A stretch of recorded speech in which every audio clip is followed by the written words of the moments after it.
It's like, hello everyone, and welcome to another live show here at Alex on Autos. I am just going to pass this off to my lovely assistant here. There we go, so she can monitor what the Mevo is doing, and let's dive right into things here. Let's pull up all of your questions, and I apologize, it says that we may have a bad data stream right now, so sorry. Dialing in here from the land of Silicon Valley with a bad data stream seems like that shouldn't happen, but it does. Before we dive right into everything, I will tell you why I'm late. I have just spent almost the entire day at the DMV. If you didn't know by now, you need to have what's called a Real ID in order to board a plane starting October 1st, 2020. So there is a little bit of time for you folks out there that need to get Real IDs. I somehow decided that I would try and do mine today in advance and be all forward thinking. And it was an absolute disaster. So check with all of your local state requirements before you go ahead and do that.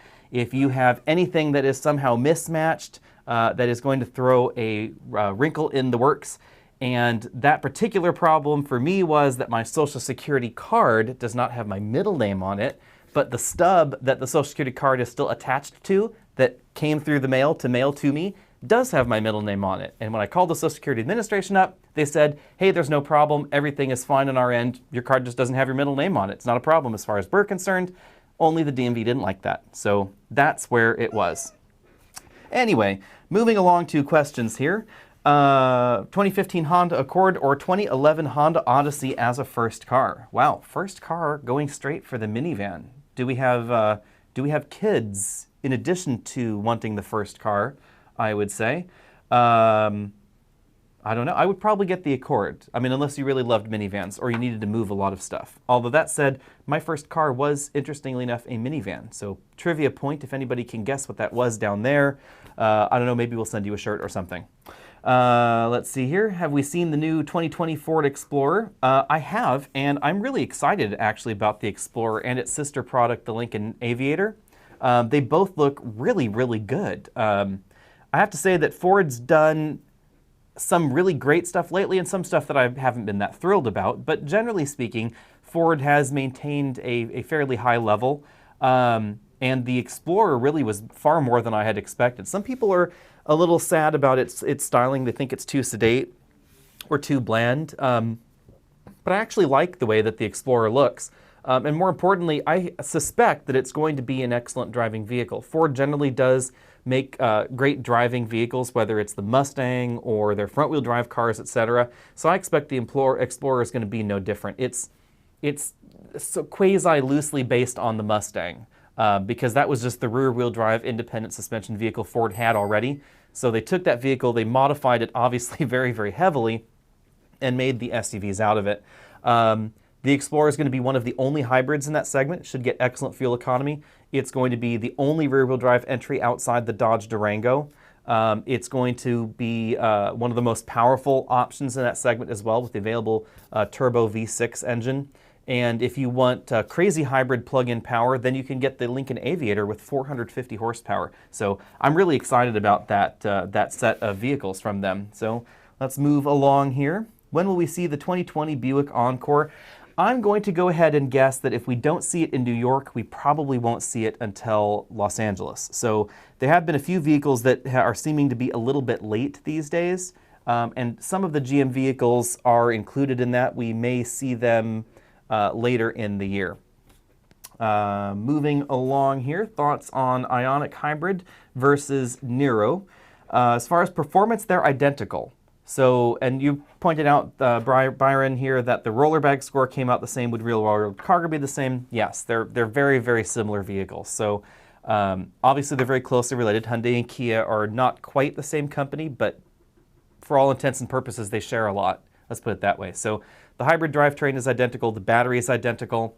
Hyundai's battery warranty seems to be a little bit better than what we see in the Kia lineup at the moment, but it's the same battery. The cargo area is just shaped a little bit differently. So the Nero's is more upright, it's a little bit more boxy, and the Ionic is effectively the same shape, only it's laid down because the vehicle is a little bit longer and it has that lift back profile going on. I would say it's really just down to style. Which do you like the style of better? And if you like the Ionic better, then get the Ionic. If you like the Nero better, then get the Nero. The only thing to keep in mind is that the Nero is going to be getting an interior refresh for 2020. So the dashboard section, it looks like the majority of it is remaining the same, but they are giving it a larger LCD instrument cluster, and they're also going to give it an 8-inch touchscreen in the dash with a slightly different bezel. So the basics are staying the same, no extra power or anything like that, but it is getting a mild interior refresh. Someone's asking, we've driven to Montreal recently. Have you experienced paved roads as bad or worse anywhere else in the United States or Canada? No, yours were pretty bad. I will give you that. Detroit is pretty terrible too, though. And I have a feeling that we all love to complain about our roads because it's not like San Jose here in the Bay Area is fabulous when it comes to our road quality. But at least we don't have the ice and snow and salt to contend with here. So John is asking, which used luxury SUV would you suggest for a daily drive, a Q7, X5, or GLE? Used SUV, daily driving, I would probably go with X5. It's a lot more nimble than the Q7. It's probably also going to be cheaper to keep around. Generally speaking, all the luxury cars are going to be more expensive to maintain. But the X5, as long as you're looking at one of the inline 6 models of the X5, one of the less expensive trims basically, it's probably going to be the less expensive option in that segment to keep around. Okay, moving along here. Why can't they make a mid-size electric SUV for less than $40,000? Pretty much because the batteries are very, very expensive. We don't know exactly how much a Tesla battery costs, for instance, these days. But we do know that back when Tesla was selling the battery to Toyota for the electric RAV4, back in the very early Model S days, for instance, the battery cost more than the RAV4 did, according to Toyota. Like, their cost was higher than the entire vehicle was being sold for. And although that's no longer the case, even if you have a Nissan Leaf with a $12,000 or $10,000 battery pack in it, and that's not as big as what we would need for a midsize SUV, we're talking about very expensive batteries. That's why the Rivian will be the first real SUV 3-row, because the Model X is more of a crossover that is very car-styled, really not a lot of third-row room, not a lot of cargo room, etc. But the Rivian is really going to be that full-on, people-centric, usable third-row SUV in America. That thing has a massive battery pack. It is absolutely enormous and fantastically expensive. So that's the big problem there. When are we going to review a 540i? I suspect that we probably won't, because we have reviews on the 530e and the M550 and the M5. So I think that we're probably going to not review the 540 unless one just gets thrown at us. How about a RAV4? Stay tuned. We probably will be buying a RAV4 ourselves for a video review series. So stay tuned for that coming up soon.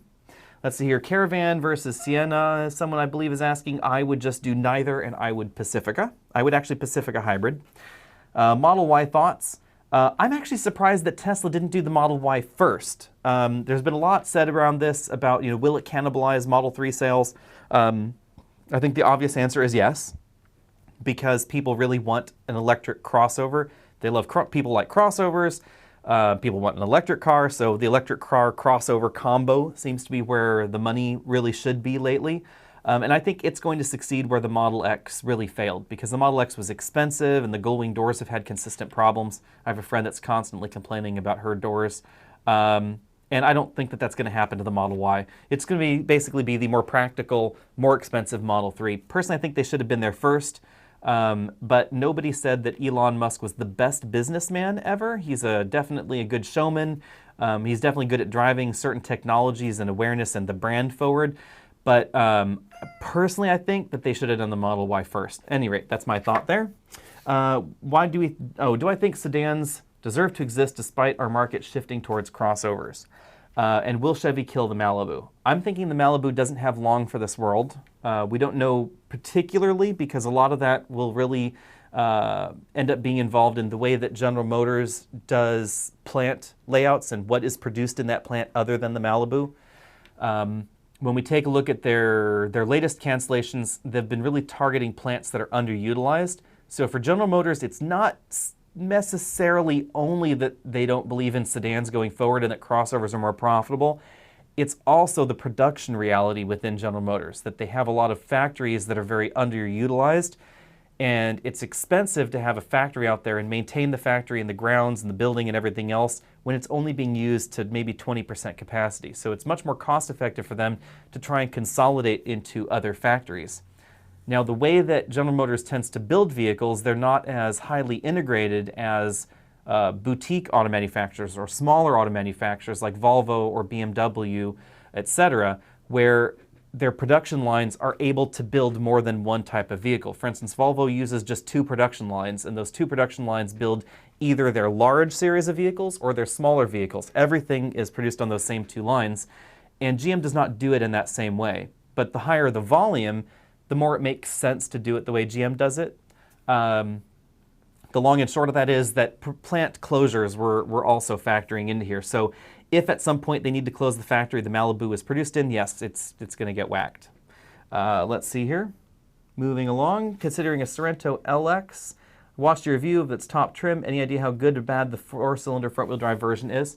I actually like the 4-cylinder version of the Sorento quite a lot. I've driven it several times, mainly at launch events where I didn't have time to film it. So one thing that I really like about the way Kia formats events, or at least they used to, because they're actually moving away from this, is that they would generally bring the mid-level and top-level trims for everybody to drive, but they would always have one base model somewhere, so you could see what it looked like and how basic it really was. For instance, at the Rio launch, they had a Rio there with actual crank windows and all the hard, nasty plastics and the South American market dashboard and seats, etc.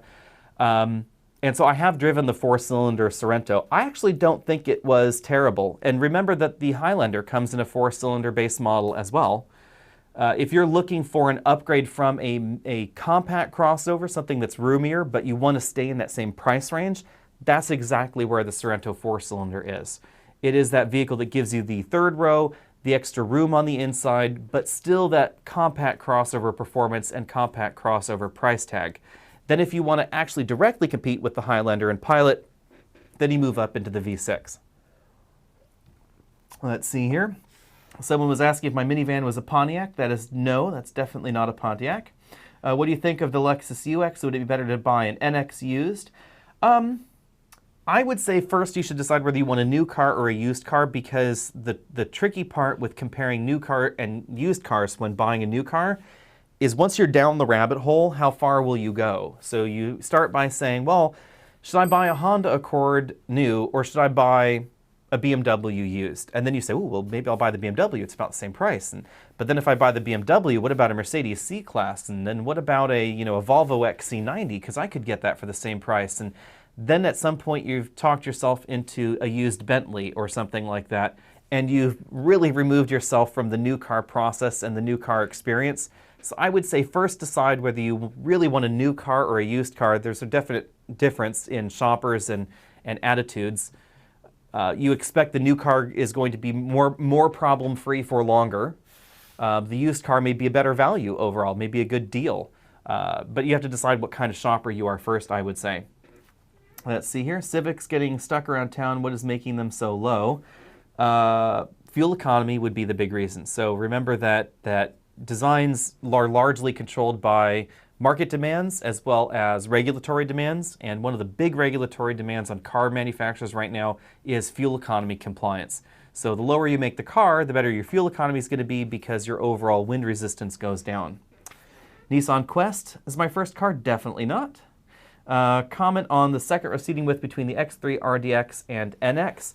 The RDX is definitely the widest in that group. The X3 is probably about next, I believe. The RDX is definitely, though, the biggest and most generous in the rear seat area. What do you think of a prepaid lease, then buyout if you like the car? I actually don't mind that theory of buying a car, Richard. So I'm doing that currently actually on my Durango. So the one thing to know, though, is that not all leasing companies will actually let you prepay the lease. Some companies, for instance, Chrysler Financial at the moment, will not let you prepay the lease. But their money factor was essentially 0 on the Durango lease. So depending on how you want to work your finances for buying a new car, this may work for some, it may not work for others, because there is some uncertainty at that end of the lease, and you don't know what your financial situation is going to be. But with the Durango purchase, what we did was we leased it, and then I thought to myself, well, If I really like it after 3 years, then I'll keep it. But if the Lincoln Aviator or the Ford Explorer can tow what I want to tow, then maybe I'll jump ship and leave the Durango and move to the Explorer or the Aviator. But in reality, I think that I'm going to keep the Durango because the towing numbers on the Explorer are already out, and it tows about 5,500 pounds in its max version, and the Durango still tows 7,400 pounds. So it's still greater towing capacity that I need in the Durango, and I don't think the Aviator is going to be any different. So unless something really surprising happens, that's exactly what I'll be doing with that car.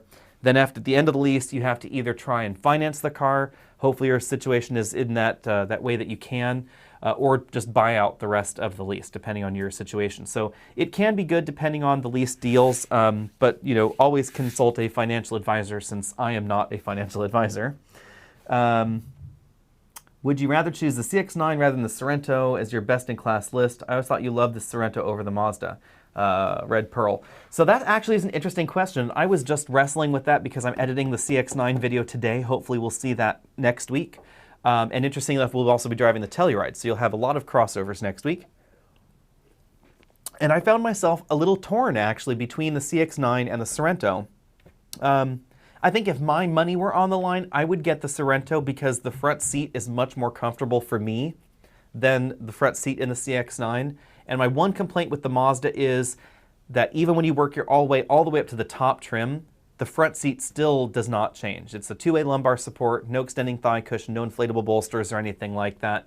And yet Mazda is marketing it as the answer to a luxury crossover. And in some ways it is, because I think the Mazda CX-9 is gorgeous. It's better looking than the Sorento. It's better looking than the Pilot, than the Highlander. I think it is just quite simply the prettiest three-row crossover under about $80,000. It's just a very, very attractive vehicle.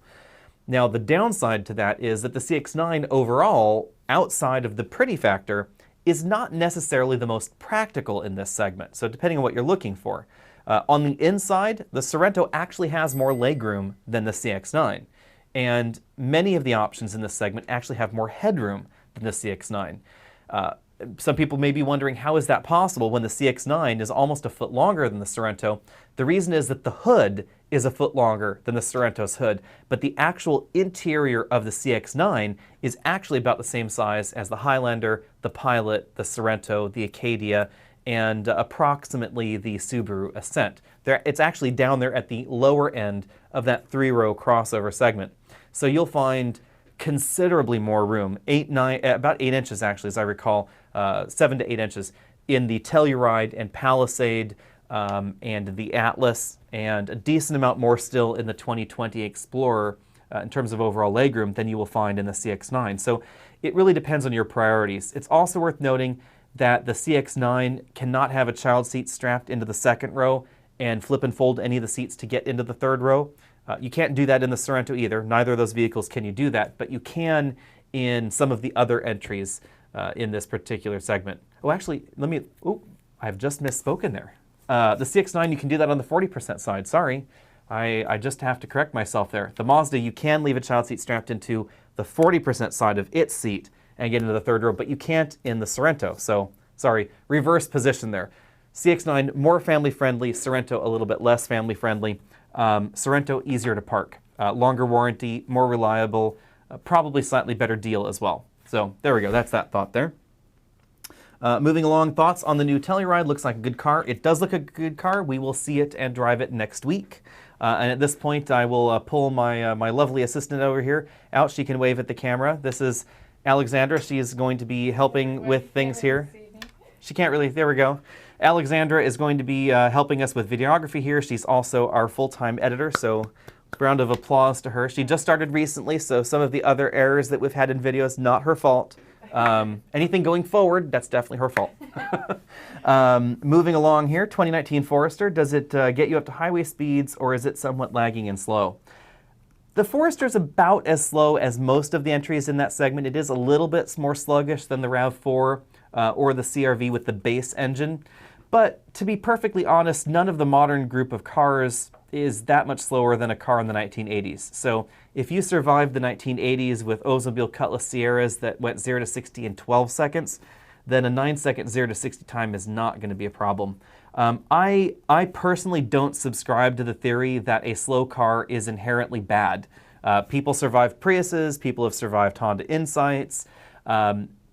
Proper preparation and planning and defensive driving are your big keys there for getting on freeways. Even if it's a short merge, you should be planning better. That's my thought there. Thoughts on the Rebel TRX? I certainly hope it happens. We don't know too much detail officially, of course, but we'll see. What do we think about Tesla long-term reliability? Ooh, this factors into our reliability discussion here. So I've had a lot of questions on reliability. I will just toss the question here about BMW reliability that I see there, and the Tesla reliability, and the Toyota reliability question. I'll just put you all into the same answer here. So first off, I would ask, what is reliability to you? Is reliability getting from A to B? If that is the definition of reliability for you, then Teslas have proved actually pretty reliable. Now, there have been some issues with Model 3s about the software glitches and being able to get in the car, but on the whole, especially Model S's have been fairly reliable. Now, if reliability means nothing going wrong, no software glitches, no trim panels falling off, then no, Tesla does not do very well on reliability at all. Tesla, depending on which metric you look at, is pretty below average as far as the overall reliability goes, but that does not necessarily mean it's going to leave you stranded. So get to work thing, get to pick up the kids, that kind of thing. I'm not really worried about that. But if you want your car to be perfect, then you should probably buy a Lexus.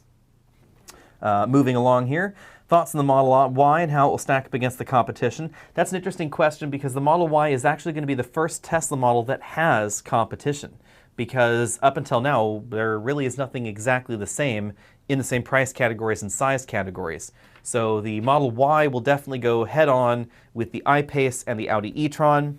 I'm going to go out on a limb here and say that these are predictions, but I'm going to predict that the Model Y is going to be significantly more efficient than the I-Pace and the e-tron. Overall EV efficiency in both the Jaguar and the Audi have been frankly disappointing. I know that some people have given me a hard time for my commentary on this with the Jaguar I-Pace, but I love the car the way that it looks. I love the way the Jaguar drives. And I don't mind its infotainment system. I know some people really dislike it, but I didn't have a problem with it. But what I did have a problem with on the Jaguar was that somehow it is 30% less efficient than a Model X, and the Model X is a whale compared to the I-Pace. It's 1,000 pounds, 1,200 pounds heavier than the I-Pace. It's a 3-row, not a 2-row crossover. And I don't have an answer for what went wrong to make the I-Pace so inefficient, because it takes 30% more energy to drive that I-Pace down the road than any of the Teslas currently on the market. Now, why does that matter to you? Well, not only does, and let me back up here in a second, the I-Pace also charges slower than the modern Teslas. It has a 7.4, 7.6 kilowatt charger on board rather than the 10 or so kilowatt chargers that we see in the Teslas. Now, why does that matter to you? Why does efficiency and charge rate matter? Well, if you have a charging station, a level 2 EVSE at home, you will gain range significantly faster in the Tesla versus the I-Pace or the e-tron for two big reasons. Not only can it charge the battery faster, it can put kilowatt hours into the battery quicker, but that kilowatt hour will also get you 30% farther than in the I-Pace or the e-tron. So that's the origin of my issue with those two vehicles. Now, is that enough for me to not buy one? No, I would just say that you just have to keep that in mind, because I really love the way the I-Pace looks. Again, if I were to be Jaguar shopping right now, I would probably seriously consider the I-Pace. It's pretty, it's fast, it's fun to drive. Those are the big things that I keep in mind, but I would always be a little bit disappointed in that overall economy. Okay, moving along, Pilot or Telluride, how big of a car do you want? I would say there. So if you want something bigger and roomier, then Telluride. Then if not, then Pilot. It's going to be a little bit easier to park. If you're considering top-end Pilot, top-end Telluride, then I would probably Telluride there, just based on the 8-speed automatic transmission and that we have in the Telluride versus the 9 in the Pilot, and the overall fresher interior. Have we heard the, did you do 4 to 8-speed transmission is actually 6-speed with just added gears? That is correct, but that's actually how a lot of transmissions are made. They basically take an existing transmission design and then they modify it to add gears here and there. For instance, the Chrysler 68 RFE was also known as the 45 RFE and the 545 RFE, and then the 645 RFE. It started its life as a transmission with 4 speeds, then 5 speeds, then 6 speeds. Anyway, that's pretty common in the transmission world. It's also very common for modern transmissions to have gear ratios that are simply not used. Because when you look at the way transmissions are built, there are more than just 8 possible gear ratios in the transmission. There are, 10, 20, whatever. It's just that not all of those ratios are worth using. They may be too far from one another, from another ratio, or too close together to be usable, so they pick and choose what ratios they're actually going to use in a modern transmission. And that's exactly what happened with Chrysler's 6-speed, for instance. Do you think Toyota will refresh the Prius Prime? We probably won't see anything for about 3 years because it just got a slight refresh. That was announced in Chicago, so that should be on dealer lots right now. Thoughts on the height of Model Y? Does it seem very low? Yes, it looks like the ground clearance is probably going to be low. We also see a relatively low ground clearance in the Model X. So the Model Y is probably going to be the same. Again, it's efficiency here. So the higher off the ground you are, the lower your efficiency is going to be. Overall wind resistance increases there. Why doesn't the Impala get a facelift? Production was extended. The reason is because the Impala is still getting whacked, even though it got its sentence commuted temporarily. It was simply delayed. It's still on death row. I'm not agreeable to new cars being built with too much horsepower, too much torque, unnecessary feature. I'm kind of with you there. There's definitely an acceptable amount of power for some cars, maybe. But, then some in cars, some more power is a lot of fun. Let's see here. Wish you covered more of the features in pre-collision systems, pros and cons. Okay, that's something that we actually have talked about doing before. We might consider how to do that. We do talk a little bit about it. Generally, camera systems are more cost-effective than the LiDAR or radar-based systems. LiDAR and radar tend to be a little bit more accurate overall than the camera-only systems. But unfortunately, we don't really have a good way of testing them independently here at Alex and Autos. I don't have a blow-up car, and I don't have a private road that I can block off and just see if the car will ram the blow-up car. And then there's the fact that auto manufacturers might get upset if something did go horribly wrong and, pre-tension seat belts went off that were pyrotechnic and then it cost the money to replace, that sort of thing. Anyway, so we'll think about how to do that in some better form. Highlander or Enclave? If you're doing the Enclave Highlander comparison, I'm assuming you're willing to spend a little bit more, and so then I would say actually the Enclave is probably going to be a good option for you. Let's see here. Why did Ford put a 180-mile-an-hour limit on the new GT500? Most likely tires would be my guess. It'd be either tires or liability. Manufacturers do a lot for liability reasons. Would an Infiniti G37 be a good first car under $20,000? It would definitely be a fun first car. Relatively reliable, so that might not be so bad. Let's see here, moving along. Date for Android Auto on Toyota Prius Prime. Toyota keeps those sorts of things very close to their chest, and they really won't comment on what vehicles can get an upgrade for Android Auto and what vehicles can't. So if you're buying a car now from Toyota and it has CarPlay but not Android Auto, then I would bet that sometime it might be able to be upgraded, but it might not. It might be a long shot. That might be a high stakes bet. Toyota generally in the past has not offered any kind of software upgrades like that. You'll notice that they haven't offered to upgrade anybody's systems to CarPlay yet. So we may not see that from Toyota. It doesn't really seem to be their MO. Let's see here, used hybrid or electric vehicle as a first vehicle. In general sense, hybrids and electric vehicles have actually been very good used vehicles, especially if you can live with the limits of some of those earlier generation EVs out there. They're really cheap on the used car market, so I wouldn't have a problem with that. Let's see here. Elon Musk said himself straight up the Model X is overdone. He said expects it to outsell the Model 3. Yep, I would agree with that too. Will Corolla Hybrid cut into Prius sales? I would definitely say that's a possibility. And I think that you can tell that Toyota's a little bit worried about that in a way as well, and that's probably why the Corolla Hybrid is not available in some of those high-end trim levels that we see in the Prius and the Prius Prime. And let's see here. Any info about Google cars for Autopilot?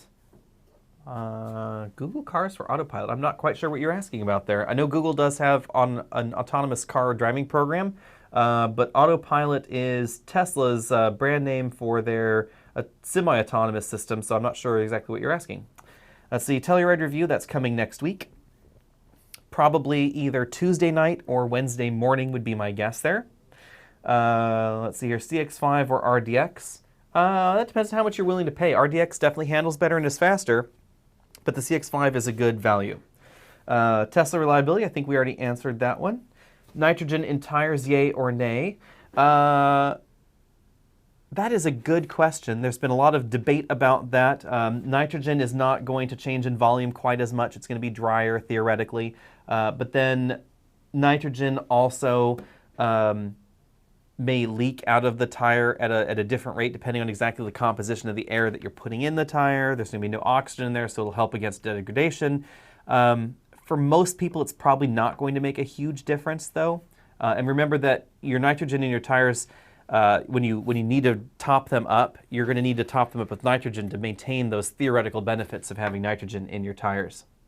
So your thoughts on Telluride versus Palisade versus MDX. Stay tuned. We'll talk about that once I get to drive it. Guess on an X7 review. I'm not sure, but we will have an X5 coming up in April. What's the most important active safety gadget? I would definitely say that that would be autonomous braking. Pre-collision warning and autonomous braking. Proven technology that has actually reduced accidents. So when you look at the IHS accident statistics over the last few years, we saw a big change when Volvo started making autonomous braking standard on the XC60 some years back. That was the first year that all trim levels had autonomous braking, so it was the first real fair comparison. And you can actually see that the XC60 immediately after had fewer rear-end style at-fault collisions than the competition, simply because of that. My philosophy has always been, even if the autonomous braking system only works half the time, you're still saving half the crashes that are potential out there. So I'm still fine with active safety systems that aren't necessarily 100% effective. So here, thoughts on Polestar 2. My big thought there is that it may not come to America. So I'm not sure if you've heard that news, but Polestar has recently said that it will only be built in China. It is related to other Volvo SPA products, and theoretically there is no particular reason that they could not move production to another factory that produces Volvo's SPA series of cars.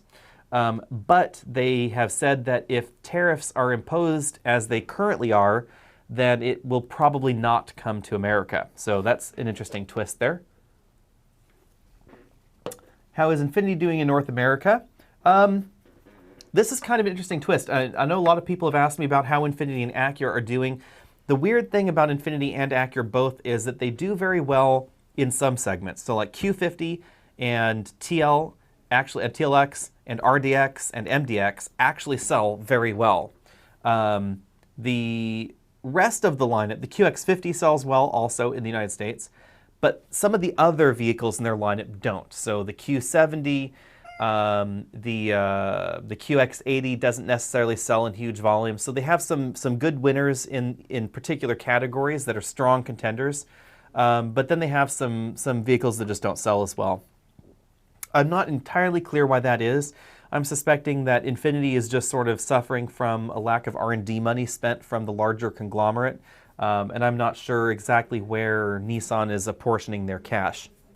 I think over the last few years, Nissan really spent a lot of money on their Titan product line rather than refreshing things in the Infiniti line. That's my guess there. Let's see here. Which one is better between the Pacifica and Odyssey in terms of comfort, flexibility, and reliability? That's a tricky one. The Pacifica is going to be the more comfortable vehicle. It's going to be the more utilitarian vehicle, more practical vehicle.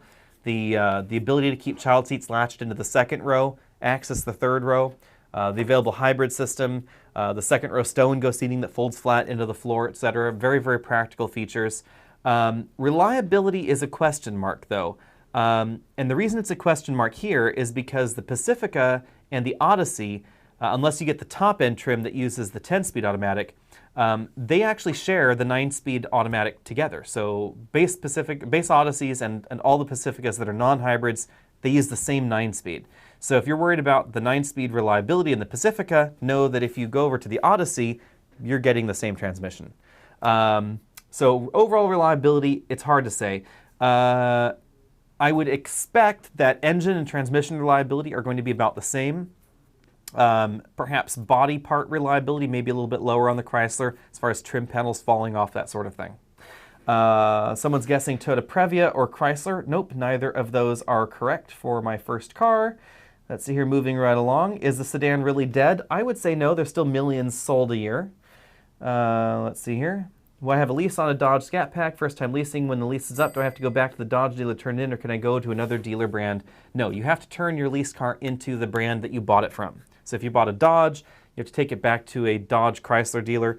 It could be it could be actually probably anybody in that portfolio, to be honest. You probably could return it to a Fiat, a Ram, Chrysler, Jeep, Dodge, or Alfa Romeo dealer even, likely.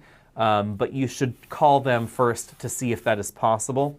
If you want to lease another brand of vehicle, you will have to do it in 2 transactions. Return the lease in dealer A, and then lease the new vehicle from dealer B. Let's see here. If purchasing a pre-owned SUV, what would be a better option, RDX or Q5? RDX is going to be a lot more reliable.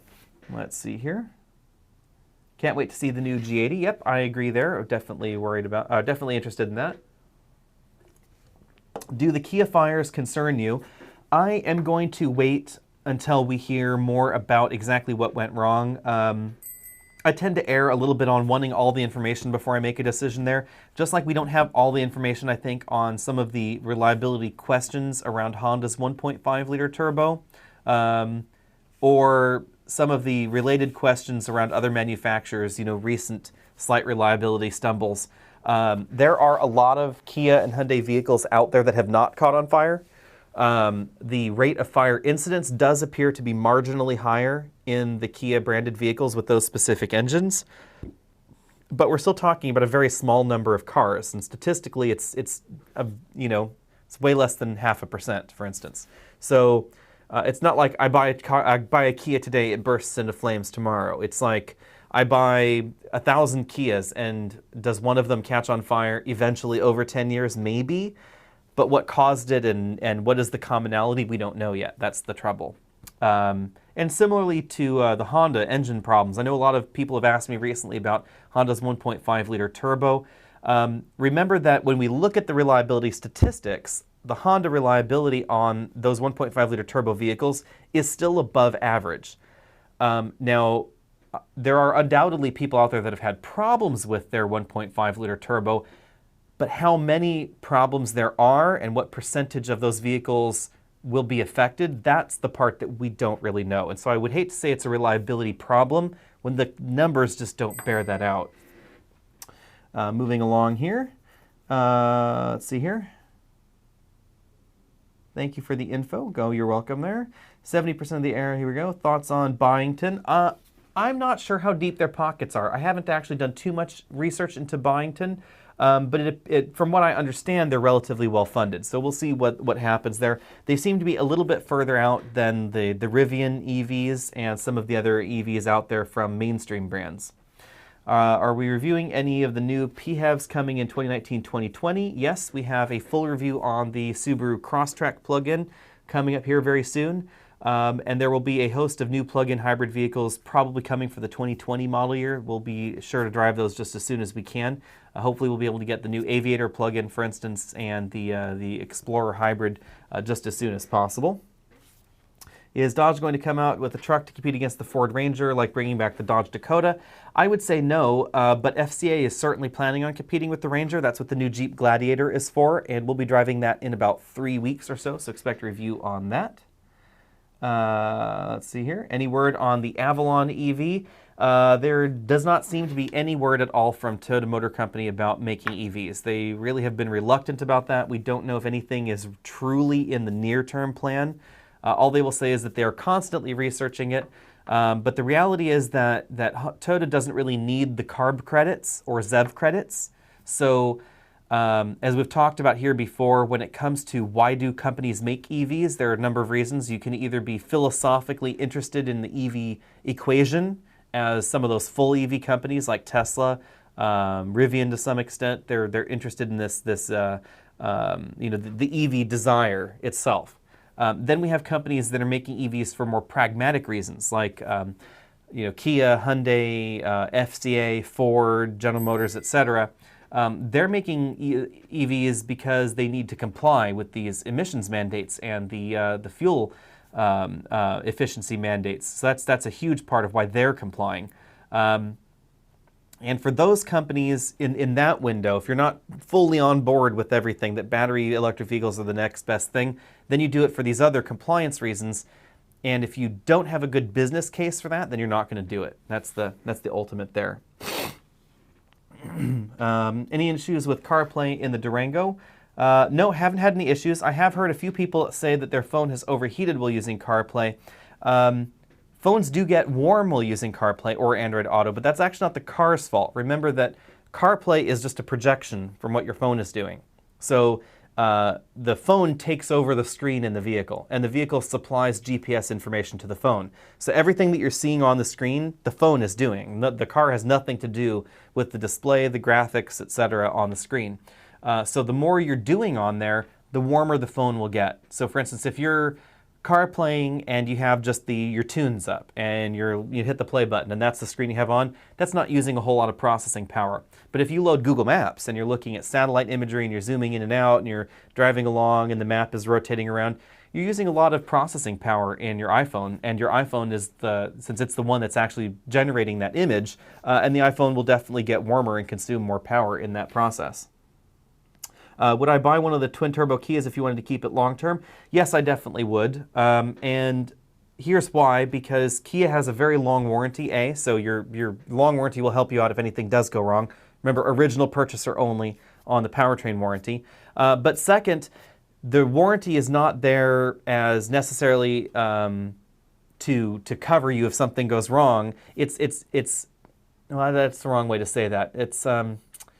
It's good business to have a long warranty, let's put it this way. And long warranties are only good business if they're affordable. So by the way that we get to affordability for those long-term warranties is by having a very reliable product. So even though the warranty initially started out definitely as like we have to do something to attract customers, it also has to be able to be financed, for lack of a better term. And that's why, for instance, we saw Fiat Chrysler go after the long warranty for a while, and then they dialed that puppy way back. Because their reliability numbers, although generally they're not bad per se, in my opinion, they are average to below average. So that warranty costs them money. If you put that same warranty on a Dodge Durango, for instance, it's probably going to cost you more than to put it on a Kia Telluride. Telluride's probably going to be intrinsically more reliable, therefore having that warranty will cost you less. Hopefully I haven't confused myself there in that explanation. How much will it cost to replace Tesla Model 3 battery after 120,000 miles? We just don't know. You'd have to ask Tesla on that one. They may not even tell you, to be perfectly honest. But then on the flip side, I would say that we haven't really seen very many Tesla battery replacements, so it's unlikely that you'll need a new battery after 120,000 miles. Let's see here. Do we think that an F-150 Raptor could be a daily car? Thoughts on Raptor reliability? The Raptor is a little wide for a daily driver, so it would depend on where you're parking. So I know that if you live in the city, that could be tricky. I live in the country and I drive to a very suburban kind of city. San Jose is not really a megalopolis or anything like that, so I'm not parking downtown. I'm parking in business park-style parking spots. And the Raptor takes up every inch of that parking spot. So that would be the big problem with that. As far as comfort and daily driver ability, that part I'm not so worried about. It's the actual parking part. Let's see here. Best sedan for ride-sharing jobs like Uber and Lyft? That's a good question. I'm not sure. But it would probably be something along the lines of a hybrid Toyota. They're going to be the most long-term reliable, probably the lowest cost to operate overall as well.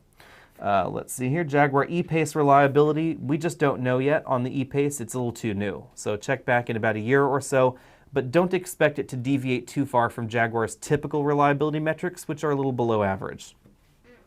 Pontiac Silhouette Jason is asking, no, it was definitely not a Silhouette. Oh, we actually have a winner here. I just saw someone in this list.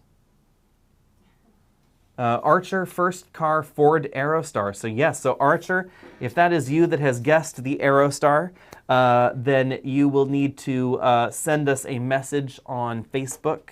Go find us on Facebook and post your name here in the comment section below so we can make sure it's you over there on Facebook. Send us a message on Facebook. We will send you a shirt. There we go. So not a 1988 Plymouth Grand Voyager, but my parents did have a 1988 Plymouth Grand Voyager, by the way. Thoughts on used Volt reliability? The Volt's actually been very reliable.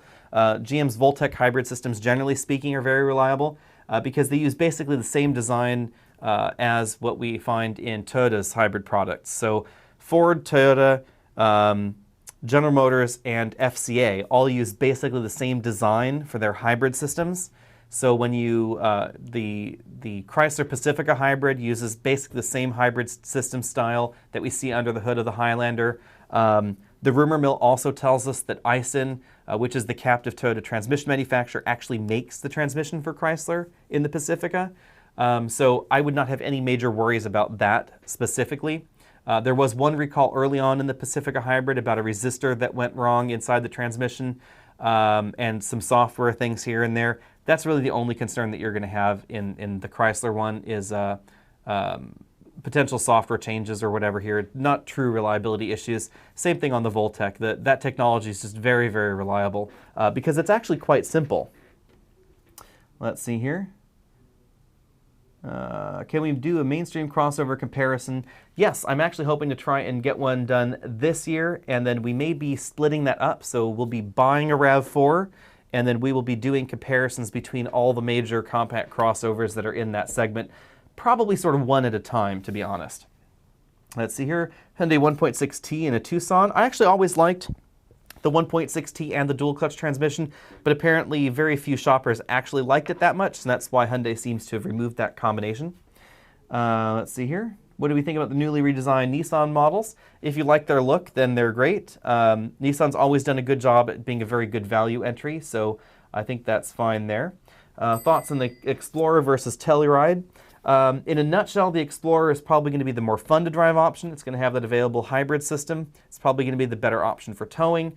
And the Telluride is simply enormous on the inside, so if you're looking for a good buy with a long warranty and huge interior, then the Telluride has considerably more legroom than we find in the Explorer. Let's see, any new information on the 2020 Sonata? No, but hopefully we will have some soon. Let's see here, Alfa Romeo Stelvio or XC60? Ooh, that is a tough choice. Someone's asking if I have flown on a Boeing 747 MAX 8. There's no such thing as a 747 MAX 8, but there is a 737 MAX 8, and yes, I have flown on several of those, actually. Let's see here, Alfa Stelvio or XC60.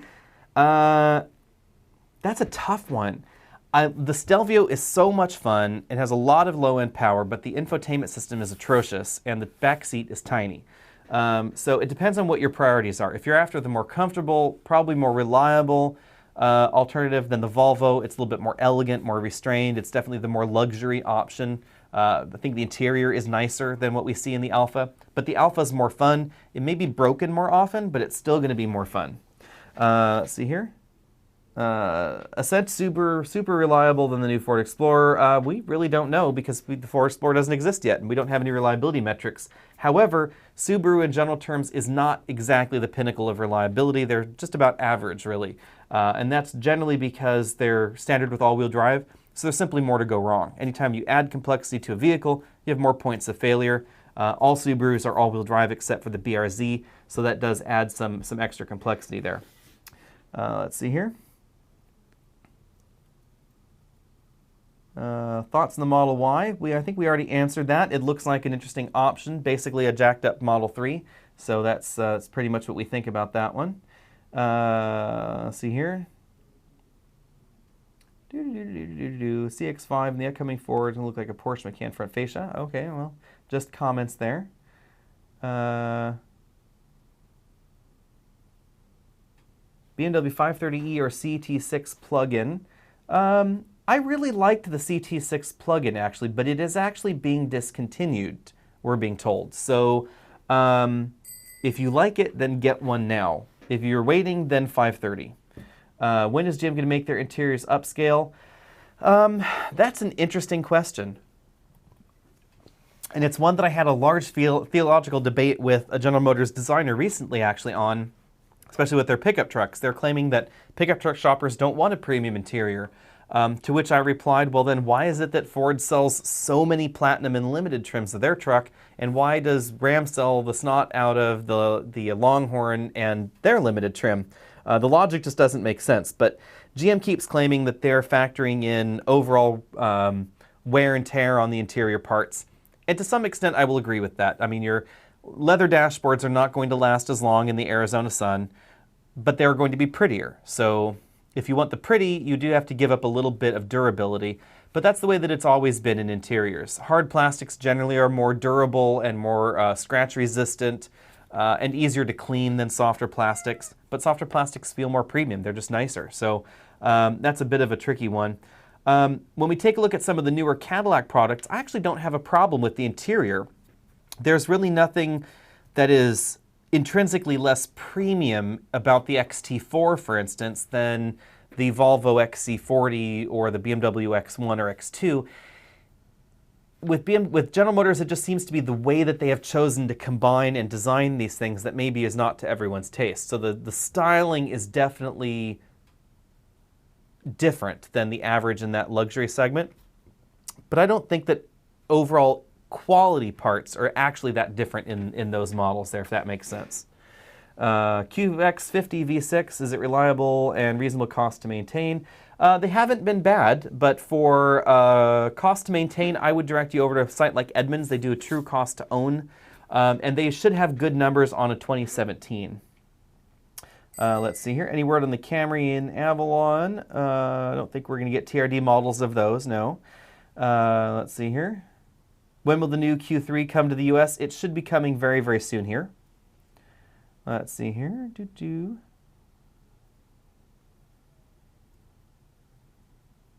Our website about page is a bit broken. I think it might be, so sorry about that. You have to find us over at facebook.com for that one to send us a message over there. Let's see here. Doesn't the 2020 have more room than the Pathfinder? I'm assuming someone's asking about the Explorer. The big thing to remember, especially when it comes to Ford's legroom numbers, is that there is no legal mandate for legroom measuring. So until we can actually get our hands on an Explorer and really measure its interior, take some of the measurements that come out of Ford with a grain of salt. For instance, by the numbers, it would appear that the Ford Fusion is roomier inside than a Volkswagen Passat. And if you've ever been in either of those vehicles, you will know that the Fusion is definitely not roomier than the Passat. But again, there's no national standard and requirement from vehicle manufacturers to measure seats a specific way. There are two general ways that it's done, with the front seat moved to the 80th percentile male seat location or to all the way back in its tracks, and then you're supposed to measure the rear seat legroom from there. However, some manufacturers will use one standard to measure the front row, pushing it all the way back in its tracks, and then they will move the seat forward to the 80th percentile location to then measure the rear seat legroom. So keep that in mind when you actually take a look at some of these competitors. We don't know that that's what's happening with the Explorer, but we do know that it actually has a slightly longer hood proportion than the previous generation model. It's gone to rear-wheel drive. We don't know exactly what that will do to the interior dimensions. Just stay tuned for that, I would say. Let's see here. Lincoln Aviator, will it sell? But not as much as the MDX. That's probably true. The Aviator is going to be more expensive than the MDX. That's going to be the primary reason that it's not going to sell as high. But I am actually really happy that Ford has moved that Lincoln Aviator away from competing with the MDX, because the MDX doesn't really compete with the X5 or the GLE, or to really to a large extent the Volvo XC90 anymore, because it's just not as premium. It's just not as expensive. And remember that price tag and brand account for a lot in the luxury segment. So, you know, an XC90 can go up to $105,000. That is more than double the most expensive you can get your MDX. You can't get the same grades of leather. You can't get massaging seats in the MDX. You can't get massaging rear seats in the MDX, things like that. Plug-in hybrids are not available there. All those things tend to be available on the luxury side. So I'm actually really happy that Lincoln, for the first time really in a long time, is targeting that segment very directly. It's going to be rear-wheel drive. It's going to be unibody, not a body-on-frame competitor like the Lexus GX. It's going to be powerful. 400 horsepower is where the Aviator will start, not where it will end. And the interior is very, very well done from all the prototypes that I've been in. So I'm really excited, actually, about the new Aviator. I think that that's going to do extremely well in that segment. Anything on the Mercedes GLC Hybrid? No, but I was actually just able to get the GLC mild hybrid. Unfortunately, it has evaporated and may come back in May, so stay tuned for that. Any idea if Honda's going to be releasing a plug-in hybrid CR-V? That would probably be a no. The only active rumors on the CR-V are for just a standard hybrid. Honda doesn't need the plug-in hybrid credits in California, so that's the big reason that we don't really see many EVs from Honda, because they just don't need to sell them. Let's see here. Thinking larger than a CR-V, two facing seats, stroller, and it's basically filled up. If you want to go up the next step from a CR-V, then you're into the category of tweeners. You could get something like a Tiguan, a Volkswagen Tiguan, which is a semi-step up, or you could go a little bit further into a Santa Fe or a Sorento or an Edge or a Blazer, etc. That probably would be a good alternative there. Someone's asking what this black ball thing is. This is a water tank filler, actually. I can't take it off the wall, apparently, but this is for filling a water tank. So I was looking for random things to stick on my wall, and hey, that was in my office, so I stuck it on the wall. Mercedes GLC 300 and the Audi Q5 overall. I would take the GLC in that comparison. I like the Audi Q5, but I think I like the GLC a little bit more.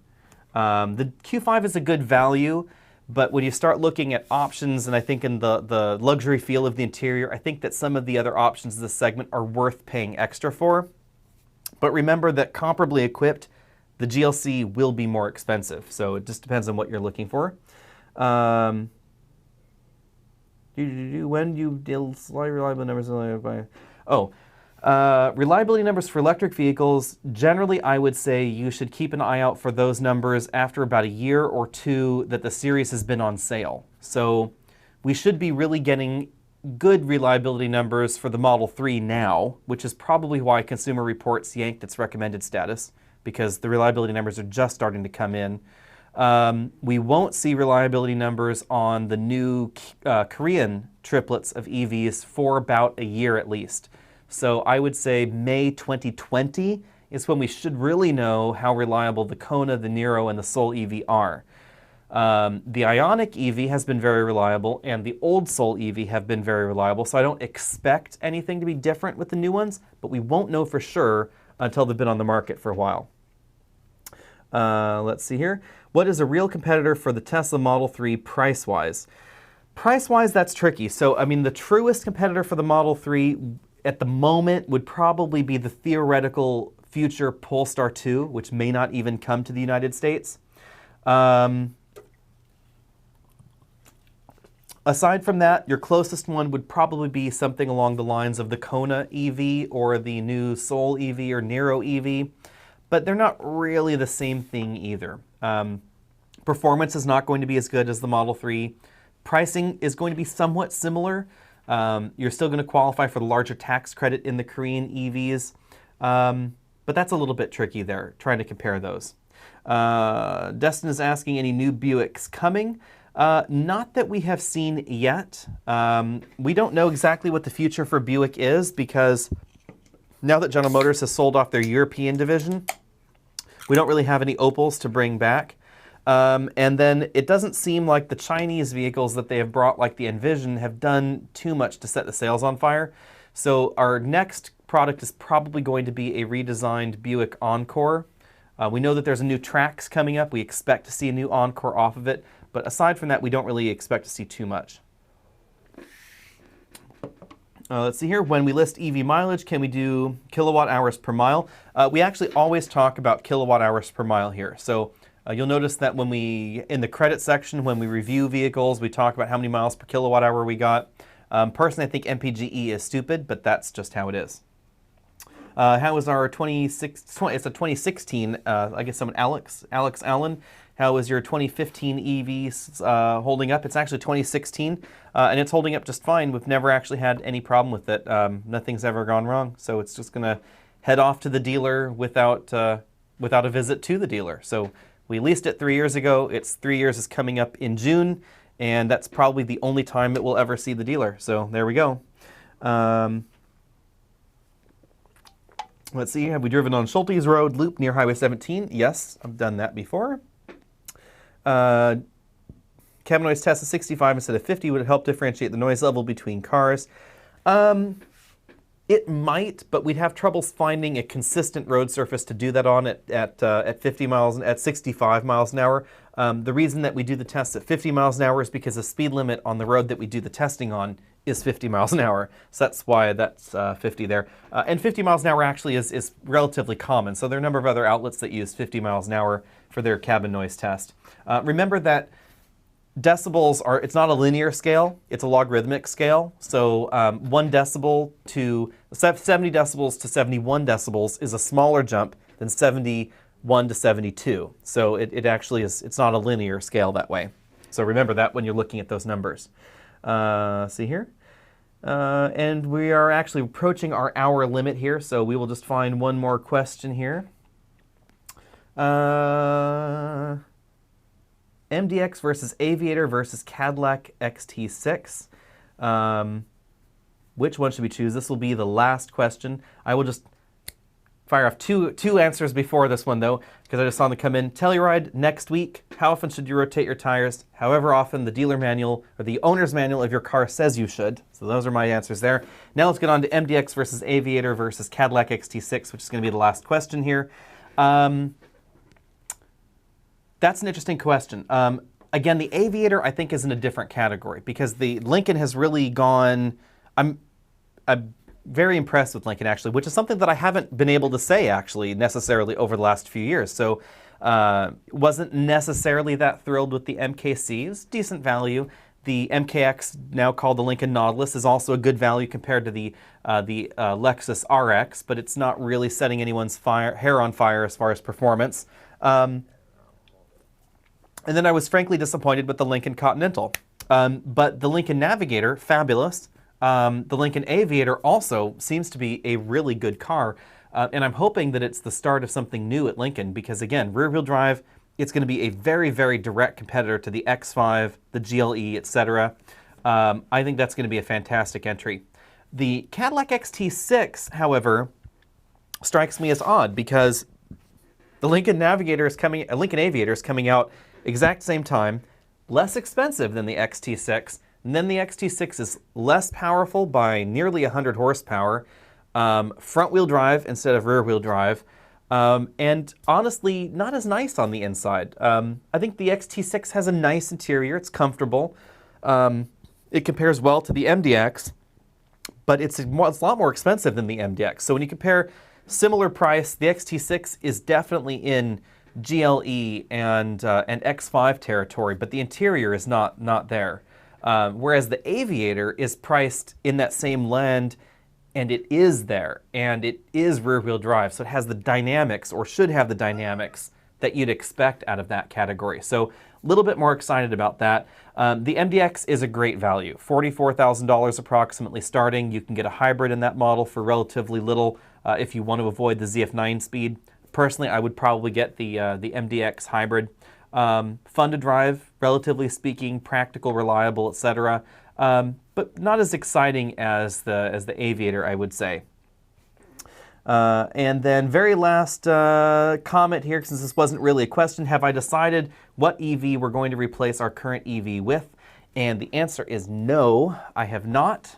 There are several reasons for that. The first one is I'm really torn.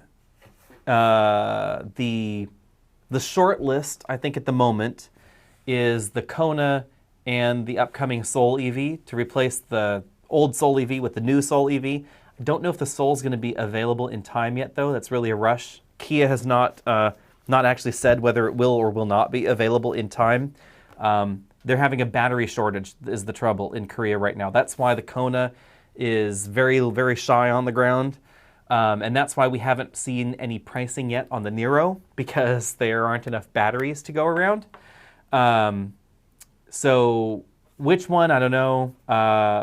I'm thinking the Leaf is off the list. The Bolt is off the list. The Clarities, I think, are off the list. We're looking for a pure EV. And the Nexo is strangely on the list. And we will have the Hyundai Nexo in a week and a half. So if you are following us on Facebook.com, then be sure and head over there to check out the Nexo. That's the hydrogen vehicle. But I am in a very specific category because my office here in San Jose is practically right next to one of the only hydrogen fueling stations on offer in California. So for me, a Nexo would make a lot of sense. At 360 miles, the lease is very inexpensive because it would be a company vehicle. And the hydrogen is all on Hyundai, so that's actually a great buy all the way around. On the EV side, though, I'm still open to suggestion, so we'll see.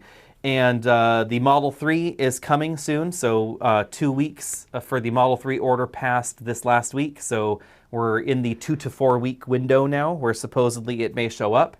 I don't think that we'll keep the Model 3. Our intention is to buy it, do some video reviews on it, do some comparisons on it, and then sell it. But who knows what the future may hold for us. Anyway, with all of that out of the way, I will bid you all farewell, and we will try and do this not next week, but the week after, because next week on Friday, I will be driving the brand new Mazda 3. So I will see you all later.